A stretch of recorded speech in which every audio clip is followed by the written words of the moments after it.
श्रीराम जय जय राम। श्रीराम जय जय राम। श्रीराम जय जय राम। 67 தசரதரை அழைத்து வரவேற்பு. அப்பொழுது பரசுராமரை வெற்றி கொண்ட ராமருக்காக மங்கள வாத்தியங்கள் பெரிதாக முழங்கின. எல்லோரும் மனம் கவரும் மங்கள கோலம் பூண்டனர். அழகான முகம், அழகிய கண்கள் படைத்து குயில் போல இனிய மொழி பேசுகின்ற பெண்கள் கூட்டம் கூட்டமாக சேர்ந்து மங்கள கானம் பாடினர். ஜனகரின் ஆனந்தத்தை சொல்லி மாளாது. பிறவியிலேயே ஏழை செல்வக் கிடங்கே பெற்றது போல மகிழ்ந்தார். சீதையின் பயம் அகன்றது. சந்திரன் உதித்ததும் சகோர பேடை போல் மகிழ்ந்தாள். ஜனக மகாராஜா விஸ்வாமித்திரரை வணங்கினார். கூறினார், தங்கள் கிருபையால் ராமன் வில்லை நாணேற்றி விட்டான். சகோதரர் இருவரும் என்னை கடமை நிறைவேற்றியவனாக செய்துவிட்டார்கள். ஐயா, இப்பொழுது எது உச்சிதமோ அப்படி செய்யுங்கள்.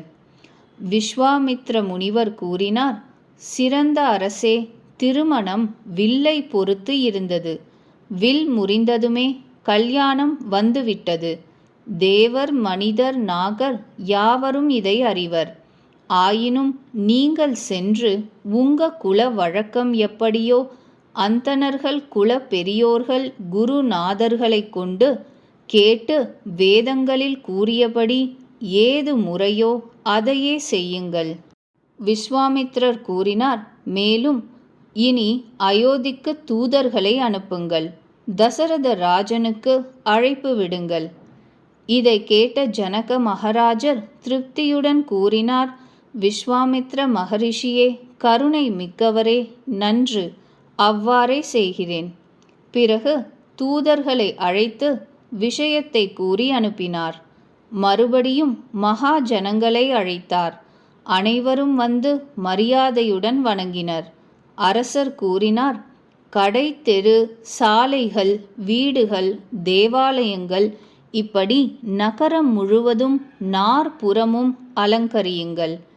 இதை கேட்டு மகா ஜனங்கள் மகிழ்ந்து தத்தம் வீடுகள் சென்றனர். பிறகு அரசர் அரண்மனை சேவர்களை அழைத்து அனுப்பினார். கூறினார், அழகான கல்யாண மண்டபம் ஜோடனை செய்யுங்கள். இதை கேட்டு எல்லோரும் அரசர் மொழி சிரமேற் தாங்கி மகிழ்ந்து கிளம்பினர். அவர்கள் பல தொழிலாளிகளை கூப்பிட்டு அனுப்பினர். மண்டப வேலைகளில் தேர்ச்சி பெற்றவர்கள், நல்ல கற்பனையாளர்கள் வந்தனர். அவர்கள் பிரம்ம தேவனுக்கு வணங்கி வேலையை ஆரம்பித்தனர். முதலில் தங்க வாழை மரம் வைத்து பந்தல் கால் முகூர்த்தம் செய்தனர். பச்சை பசேலென்ற மணிகளால் இலைகளும் காய்களும் செய்தனர். சிகப்பு மணிகளால் மலர்கள் செய்தனர். மண்டபத்தின் மிகவும் நேர்த்தியான அமைப்பை பார்த்து பிரம்மாவே அயர்ந்து போனார். மூங்கில் தூண்கள் அனைத்தும் பச்சை பசேலென்று மணிகள் நேராகவும் குமிழ்களும் சேர்ந்து இன்னதென்றே புரியாதபடி விசித்திரமாக அலங்கரித்திருந்தனர். தங்கத்தினால் வெற்றிலை கொடிகள் செய்து அனைவரும் அயரும்படி அலங்கரித்து விட்டனர். இப்படி வெற்றிலை கொடி செய்து உள்ளே பதிக்கப்பட்ட இரத்தினங்களால் காம்பு இழைத்தனர். இடையிடையே முத்துக்களால் ஜாலங்கள், மாணிக்கம், மரகதம், வைரம், நீலம் முதலிய இரத்தினங்களை தீட்டி இழைத்து மொட்டுக்களாக்கி தாமரைகள் படைத்தனர். வண்டுகளையும் பல வண்ணங்களில் பட்சிகளையும் செய்தனர். அவை காற்றில் ஆடி கூவுவது போல அமைத்தனர்.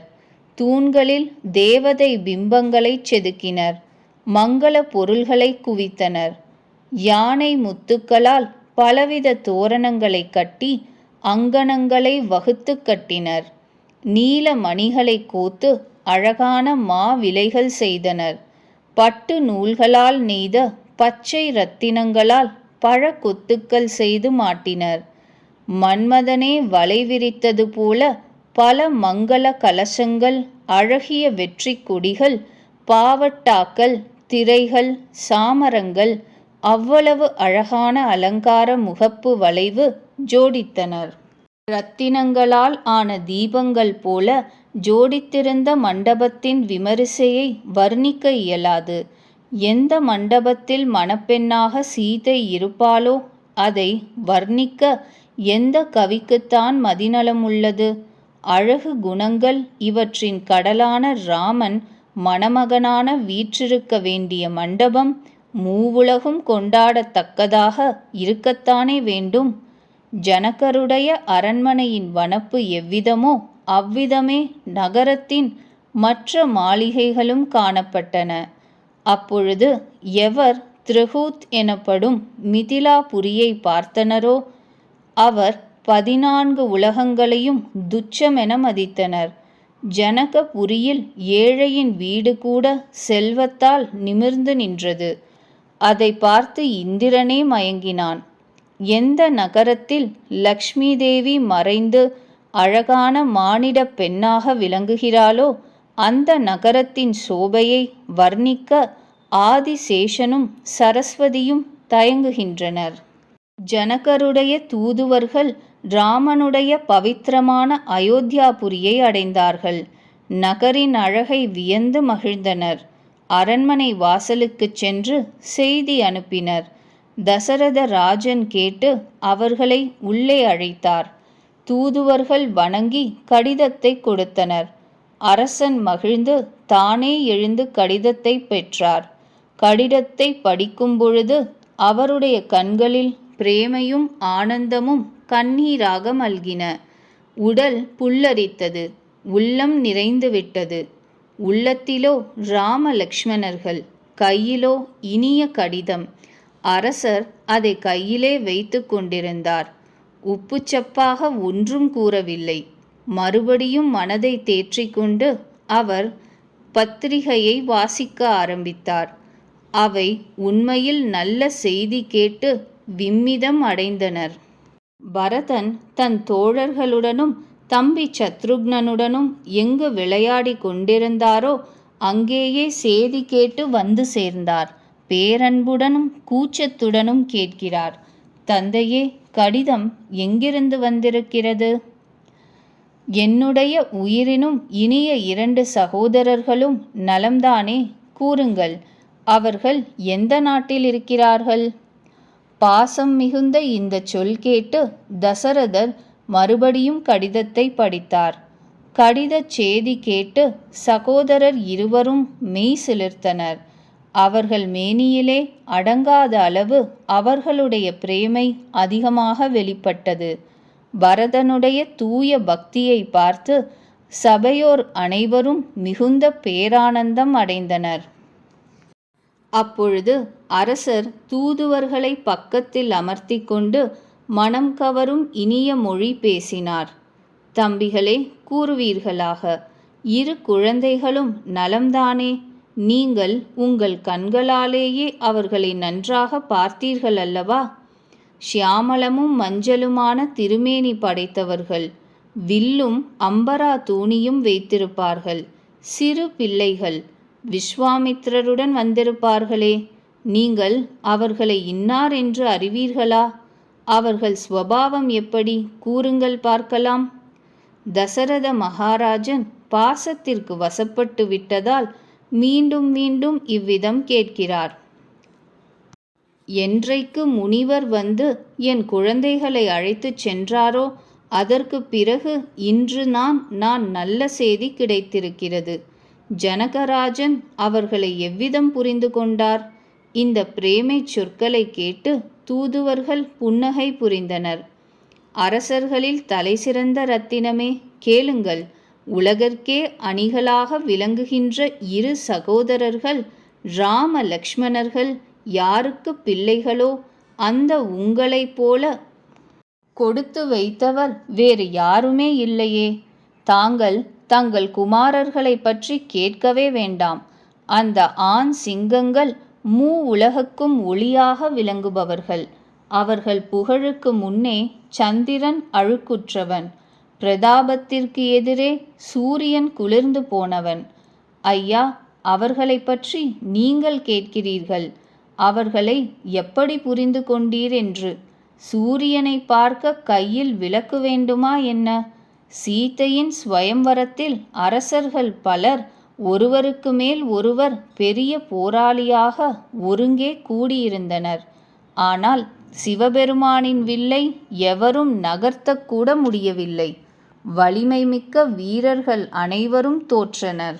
மூவுலகிலும் எவர்கள் வீரர் என்று தற்பெருமை கொண்டிருந்தார்களோ சிவபெருமானின் வில்லின் முன்னே அவர்களுடைய சக்தியெல்லாம் வீணாயிற்று.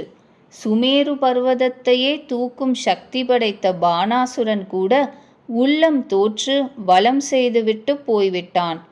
எவன் விளையாட்டாக கைலாசத்தை தூக்கி எடுத்தானோ அந்த ராவணனும் அந்த சபையில் தோல்வியுற்றான். மகாராஜனே, கேளுங்கள்.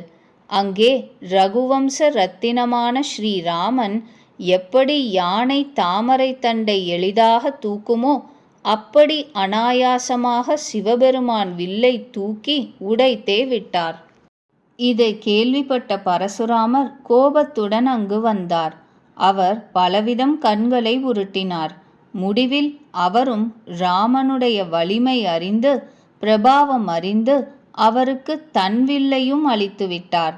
பலவிதமாக துதித்து வணங்கிவிட்டு மறுபடியும் வனம் சென்று விட்டார்.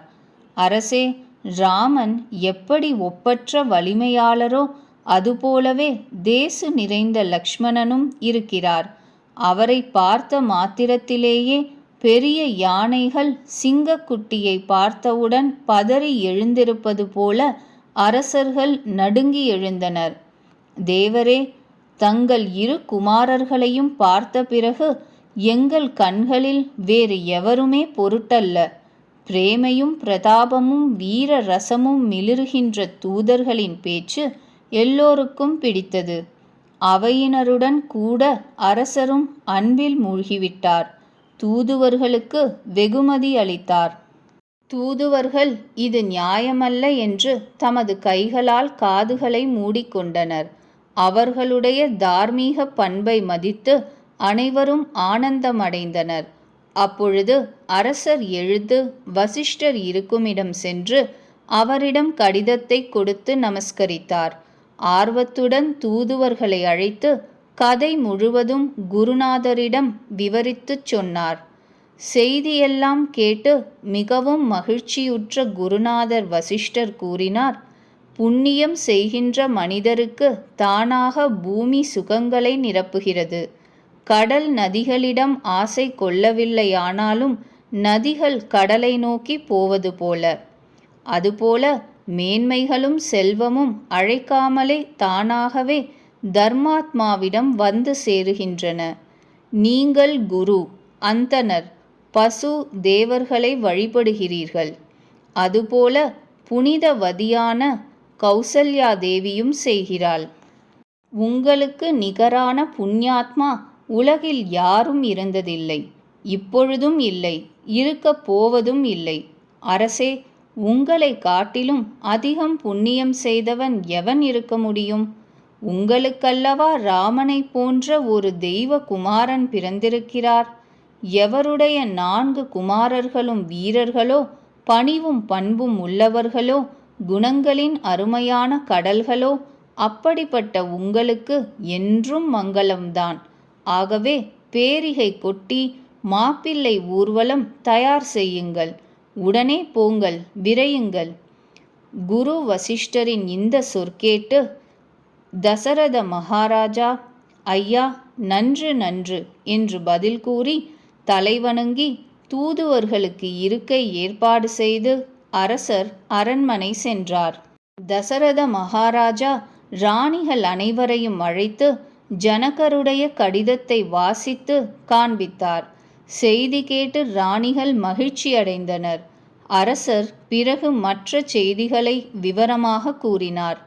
பிரேமையில் மலர்ந்துவிட்ட ராணிகள் பெண்மையில் மேக கர்ஜனை கேட்டது போல விளங்கினர். பெரிய வயதான கிழவிகள் மகிழ்ந்து ஆசி அளித்தனர். தாயார்கள் ஆனந்தத்தில் மூழ்கினர். அந்த மிகவும் உகப்பான கடிதத்தை அவர்கள் ஒருவருக்கொருவர் வாங்கி மார்பில் அணைத்து கொண்டனர். அவர்கள் மார்புகள் குளிர்ந்தன. அரசர்களில் சிறந்த தசரதர் ஸ்ரீ ராம லக்ஷ்மணர்களுடைய புகழையும் செயலையும் மீண்டும் மீண்டும் அளவலாவி மகிழ்ந்தார். இவை அனைத்துமே விஸ்வாமித்திரருடைய அருள்தான் என்று கூறிவிட்டு வெளியே சென்றார். அப்பொழுது ராணிகள் அந்தணர்களை வரவழைத்தனர். மகிழ்ச்சியுடன் அவர்களுக்கு தானங்கள் வழங்கினர். அந்தணர்கள் ஆசி அளித்துச் சென்றனர். பிறகு அனைத்து மக்களுக்கும் அனைத்து கோடி வகைகளான வெகுமதிகள் அளித்தனர். சக்கரவர்த்தி தசரதருடைய 4 குமாரர்களும் நீடூழி வாழ்க என்று கூறிக்கொண்டு ஜனங்கள் அனைவரும் பல வகையான வெகுமதி வஸ்திரங்களை அணிந்து கொண்டு சென்றனர்.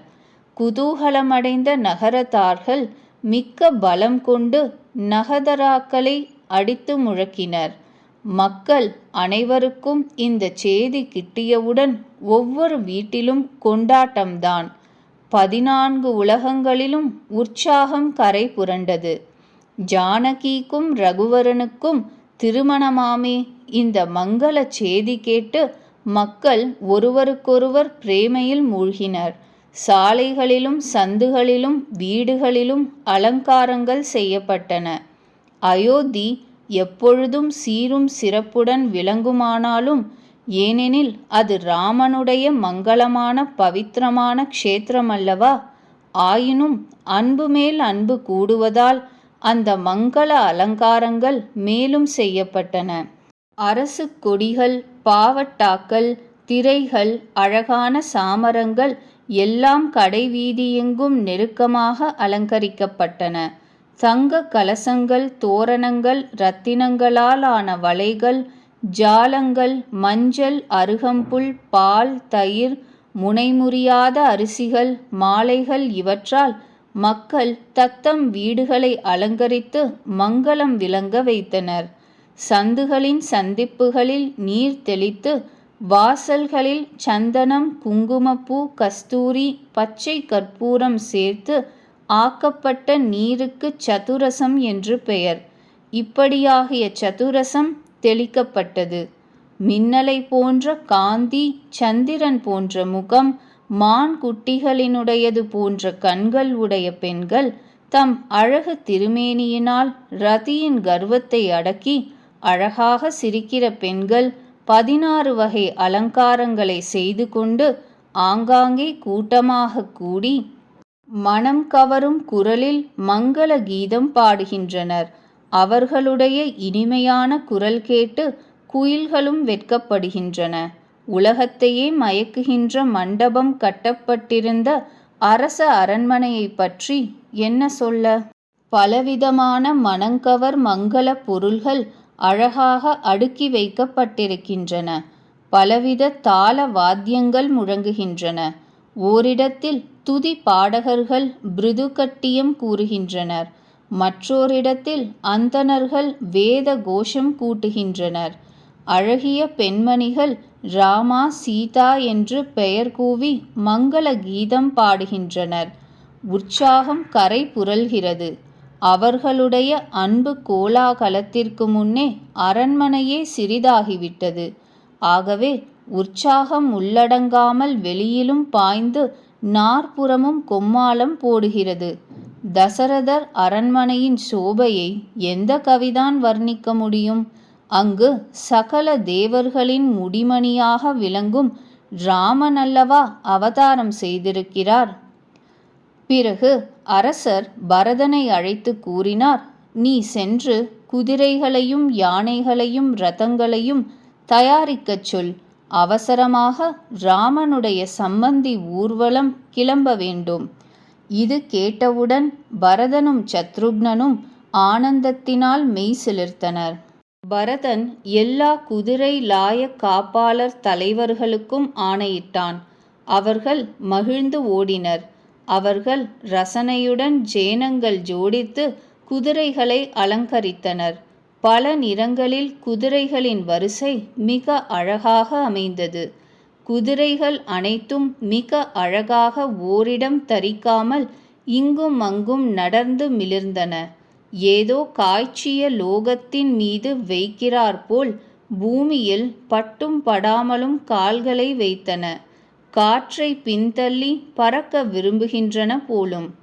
பரதனுக்கு ஒப்பான வயதினர் அழகுள்ள அரச குமாரர்கள் அக்குதிரைகளின் மீது ஏறி அமர்ந்தனர். மிடுக்குடன் பல அணிகள் அணிந்திருந்தனர். அவர்கள் கைகளில் வில்லும் அம்பும் இடுப்பில் பெரிய அம்புரா தூணிகளும் பூண்டிருந்தனர். அனைவரும் பொறுக்கி எடுக்கப்பட்ட சூர வீரர்கள், நல்ல மிடுக்குள்ள புதிய வாலிபர்கள். ஒவ்வொரு குதிரைக்கும் இரு பக்கமும் இரு காப்பாளர்கள், கத்தி வீசும் கலையில் நிபுணர்கள். சூர வீரத்திற்காக பெற்ற விருதுகளை தரித்து போர்வீரர்கள் கிளம்பி நகரத்தின் வெளிப்புறத்தில் காத்து நின்றனர். அந்த திறமைசாலிகள் தத்தம் குதிரைகளை விசித்திர நடைகளில் ஓடவிட்டு வேடிக்கை காண்பித்தனர். பேரிகளும் நகதாக்களும் முழங்கும் ஒலி கேட்டு உற்சாகம் அடைந்தனர். தேரோட்டிகள் தேர்களின் பலவித அரசு கொடிகள், பாவட்டாக்கள், மணிகள், தோரணங்கள் கட்டி ஒவ்வொன்றுக்கும் தனித்தனி சோபையை காண்பித்தனர். அவற்றில் அழகான சாமரங்களும் இனிமையாக ஒலிக்கும் மணிகளும் சூரிய ரதத்தின் பொலிவையே கவர்ந்துவிட்டன போலும். பசுமை நிறம் கொண்ட குதிரைகள் எண்ணற்றவை. தேரோட்டிகள் அவற்றை எந்த ரதங்கள் பார்வைக்கு அழகாகவும் சிறந்த அணிகள் பூண்டதாகவும் உள்ளனவோ அவற்றுடன் பூட்டினர். அவற்றை பார்த்து முனிவர்கள் மனம் மயங்கி நின்றனர். அவை நீரில் கூட தரையில் போவது போல் ஓடக்கூடியவை. வேகம் அதிகமாவதால் அவற்றின் பாய்ச்சல் தண்ணீரில் பரவுவதே இல்லை. மந்திர ஆயுதங்கள், சஸ்திரங்கள் எல்லாம் சேகரித்து வைத்து உரியவர்களை ஏறுவதற்கு அழைத்தனர். ரதங்களில் அனைவரும் ஏறிவிட்டனர். சம்பந்தி ஊர்வலம் நகர்ப்புறத்தே அணிவகுத்து நின்றது. எவர் எக்காரியத்திற்கு போகிறார்களோ அனைவருக்கும் நல்ல சகுனங்கள் ஏற்பட்டன. சிறந்த யானைகளின் மீது விலை உயர்ந்த அம்பாரிகள் பூட்டப்பட்டன. அவை அமைந்திருக்கின்ற விதத்தை வர்ணித்து மாளாது. மதம் கொண்ட யானைகள் பெரிய மணிகள் கட்டப்பட்டு ஓசையிட்டு கொண்டே கிளம்பின. மழைக்காலத்து மேகங்களே கர்ஜித்து கொண்டு நகர்கின்றன போலும். அழகான பல்லக்குகள், சுகமாக உட்காரத்தக்க சாய்மான நாற்காலிகள் போன்ற டோலிகள் மற்றும் தேர் போன்ற வாகனங்களில் சிறந்த அந்தணர்கள் கூட்டமாக வேதங்களும் சப்தங்களுமே உருவெடுத்து வந்தாற்போல் நிறைந்து ஏறினர். மாகதர்கள், சூதர்கள், பாடகர்கள், குணங்களை புகழ்பவர்கள் அவரவருக்கு ஏற்ற வாகனங்களில் அமர்ந்தனர். பல ஜாதி குதிரைகள், பொதி கழுதைகள், ஒட்டகங்களின் மீது எண்ணற்ற பொருட்கள் மூட்டை மூட்டையாக ஏற்றப்பட்டன. கோடிக்கணக்கான பணியாட்கள் தலைச்சுமை சுமந்தனர். அவற்றில் பலவித மதிப்புயர்ந்த பொருள்கள் இருந்தன. அவற்றை எவர் வர்ணிக்க முடியும்? அவரவர்கள் தத்தம் பணியாட்கள் புடைசூழ கூட்டமாக அணிவகுத்துச் சென்றனர். அனைவர் உள்ளத்திலும் எல்லையற்ற மகிழ்ச்சி மெய்சிலிர்த்து கொண்டே இருந்தது.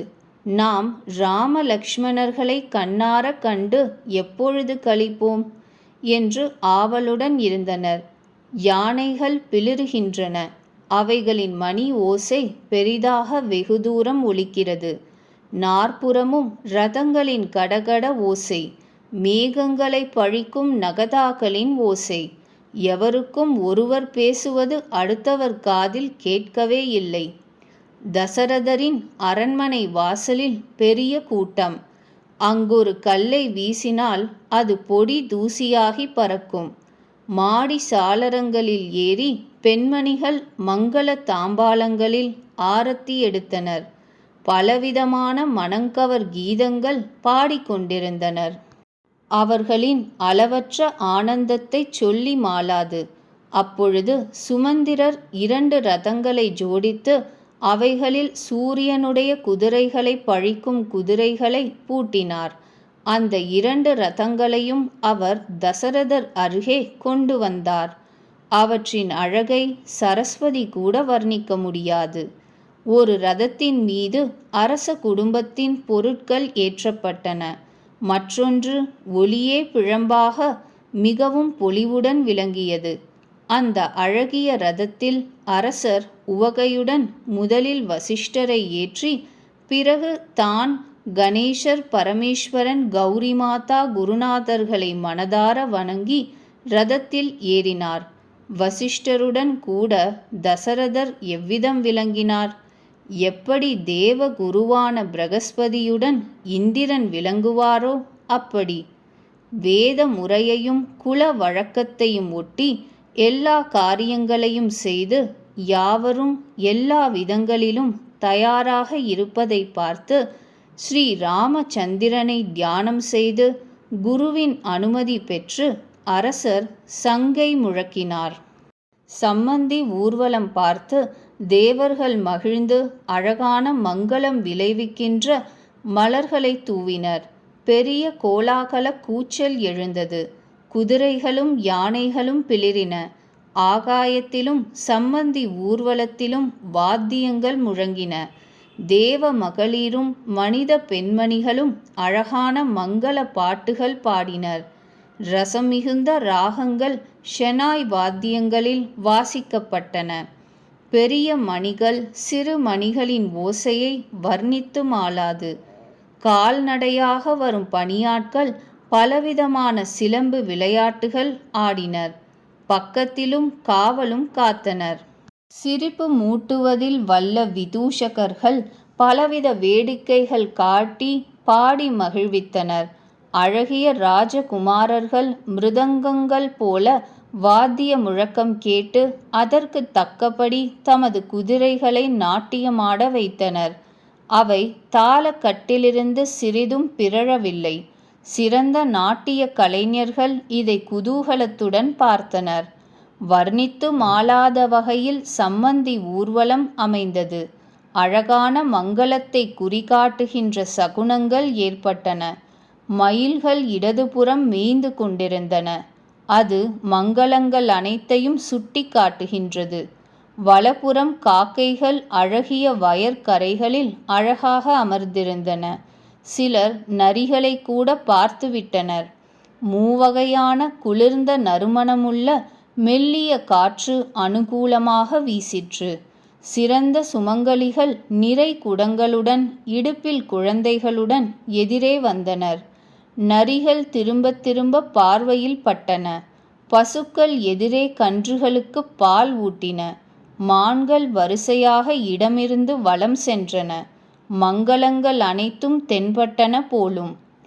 மேல்புறம் வெள்ளை தலையுள்ள கருடன்கள் சிறப்பாக மேன்மையை குறிப்பிட்டன.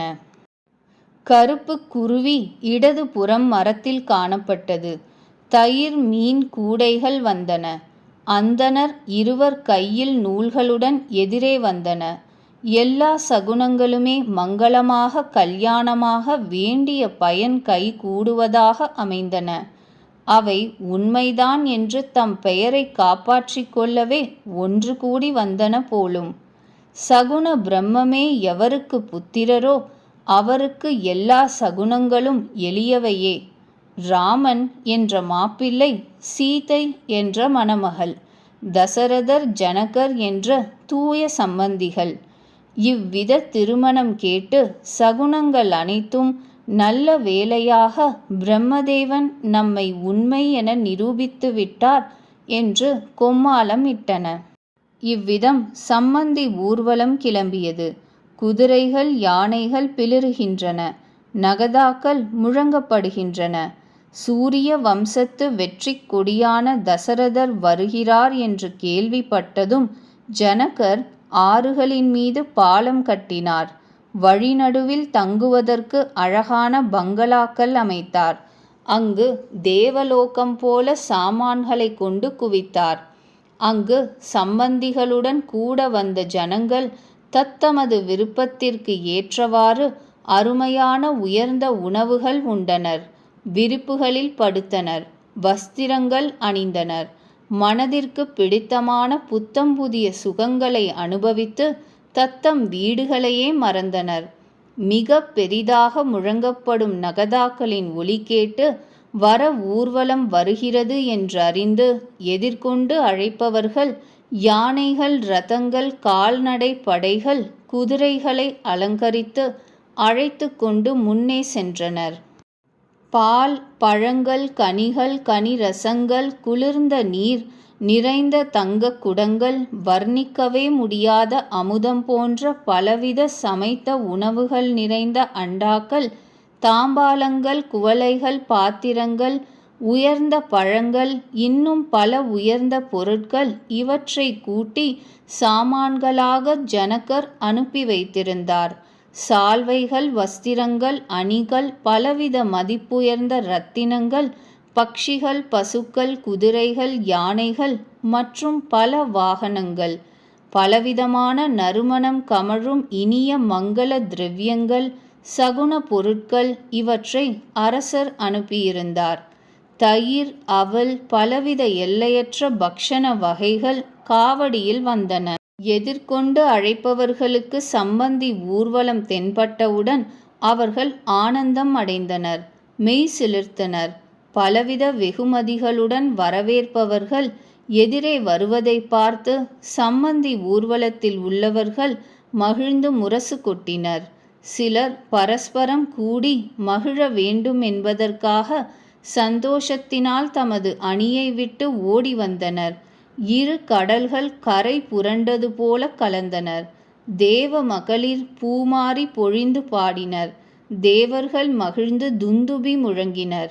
அழைக்க வந்தவர்கள் பேட்டி பொருட்களை தசரதரின் முன்னே வைத்து மிகவும் அன்புடன் வணங்கினர். அரசர் அன்புடன் எல்லா பொருட்களையும் ஏற்றுக்கொண்டார். பிறகு அவர்களுக்கெல்லாம் வெகுமதிகள் அளித்தார். அவர்கள் அவற்றை கேட்டவர்களுக்கு கொடுத்தனர். பிறகு பூஜை, வரவேற்பு மரியாதைகள் செய்து அழைக்க வந்தவர்கள் சம்பந்தி ஜாகையை நோக்கி அழைத்துச் சென்றனர். தனிப்பட்ட அழகுடன் ஆங்காங்கு நடை பாவாடைகள் விரிக்கப்பட்டிருந்தன. அவற்றை பார்த்து குபேரன் கூட தன் செல்வச் செருக்கை துறந்தான். மிக அழகான மாப்பிள்ளை ஜாகை. அங்கு சகல வசதிகளும் அமைக்கப்பட்டிருந்தன. நகரத்திற்குள் சம்பந்தி ஊர்வலம் வந்துவிட்டது என அறிந்து சீதாதேவி தன்னுடைய பெருமையை கொஞ்சம் வெளிப்படுத்தினாள். உள்ளத்தில் சகல சித்திகளையும் நினைத்து அழைத்தாள். அவர்களை தசரத ராஜனின் விருந்து உபசாரத்திற்கு அனுப்பி வைத்தாள். சீதாதேவியின் உத்தரவு பெற்ற சித்திகள் அனைவரும் மாப்பிள்ளை ஜாகைக்கு சென்றனர். அங்கு எல்லா செல்வங்களையும் சுகப் பொருட்களையும் இந்திர பட்டினத்தின் போக விலாசங்கள் அனைத்தையும் கொண்டு குவித்தனர். சம்பந்திகள் தத்தமது இருக்கைகளை பார்த்தபொழுது அங்கு எல்லாவிதமான தேவலோகத்து போகப் பொருட்கள் கை கெட்டிய வகையில் இருந்தன. இந்த உபசரிப்பில் ஒருவருக்கொருவர் ஏற்றத்தாழ்வே காணவில்லை. எல்லோரும் ஜனகரை கொண்டாடினார்கள். ரகுநாதன் இவையெல்லாம் சீதையின் மகிமை என்று அறிந்து அவளுடைய பிரேமையை புரிந்து கொண்டு மனதில் உவகை பூத்தார். தந்தை வந்துவிட்டார் என்ற செய்தி கேட்டதும் சகோதரர் இருவருக்கும் ஆனந்தம் உள்ளத்தில் நிலை கொள்ளவில்லை. அடக்கத்தினால் அவர்கள் விஸ்வாமித்திரரிடம் ஒன்றும் சொல்ல முடியவில்லை. ஆனால் மனதில் தந்தையையும் தாயையும் பார்க்க வேண்டும் என்ற பேராவல் இருந்தது. விஸ்வாமித்திரர் அவர்களுடைய இந்த சீரிய பணிவை உணர்ந்தார். அவருடைய உள்ளத்தில் பெருமகிழ்ச்சி கொண்டார். அவர் குளிர்ந்த மனதுடன் சகோதரர் இருவரையும் மார்போடு அணைத்து கொண்டார். அவர் மெய் சிலிர்த்தது. கண்களில் கண்ணீர் நிறைந்தது. அவர் அவர்களை மாப்பிள்ளை ஜாகைக்கு அழைத்துச் சென்றார். நீர்நிலையே தாகம் இருக்கும் இடத்திற்கு போயிற்று போலும். ராமலக்ஷ்மணர்களை பார்க்க தசரதர் துடித்து கொண்டிருந்தார். ஆனால் அரசு விதிமுறை அவரை கட்டி போட்டு வைத்திருந்தது. அப்பொழுது விஸ்வாமித்திரர் ராம லக்ஷ்மணர்களை அழைத்து வருகிறார். அது குளமே தாகமுற்றவர் அருகே வந்தது போல இருந்தது. முனிவர் குழந்தைகளுடன் வருவதை பார்த்ததும் அரசர் பெரு மகிழ்ச்சியுடன் எழுந்து ஆனந்த கடலின் ஆழம் காணச் செல்வது போல் சென்றார். புவி அரசர் முனிவரின் கால் தூசிகளை மீண்டும் மீண்டும் சிரசில் ஏற்று அவரை வீழ்ந்து வணங்கினார். விஸ்வாமித்ரர் அரசரை எழுப்பி மார்போடு அணைத்து ஆசி அளித்து நலம் விசாரித்தார். பிறகு சகோதரர் இருவரும் தடிபோல் விழுந்து வணங்குவதை பார்த்த அரசர் உள்ளத்தில் ஆனந்தம் நிலை கொள்ளவில்லை. அவர்களை தூக்கி மார்போடு அணைத்து கொண்டு அவர் பிரிவாற்றாமையால் நேர்ந்த பொறுக்க முடியாத துயரத்தை துடைத்து கொண்டார். இறந்த உடலுக்குள் பிராணன் புகுந்தது போல புத்துயிர் பெற்றார் தசரதர். பிறகு அவர்கள் வசிஷ்டருடைய திருவடிகளில் தலை வணங்கினர். முனிவர் கோமான் பக்தியின் ஆனந்தத்தில் அவர்களை மார்போடு அணைத்து கொண்டார். சகோதரர் இருவரும் அந்தணர் அனைவருக்கும் வந்தனம் செய்தனர். மனம் நிறைந்த ஆசி பெற்றனர். பரதன் தம்பி சத்ருக்னனுடன் ராமனை வணங்கினார். ராமன் அவர்களை தூக்கி மார்போடு அணைத்து கொண்டார். லக்ஷ்மணன் சகோதரர் இருவரையும் கண்டு உவகை பூத்து பிரேமை நிரம்பிய மேனியோடு இறுக அணைத்து கொண்டார். பிறகு பரம கிருபாலுவான பணிவுமிக்க ஸ்ரீராமன் அயோத்தியா நகர மக்கள், மந்திரிகள், நண்பர்கள் அனைவரையும் சந்தித்து தக்கபடி உரையாடி அவர்களை மகிழ்வித்தார்.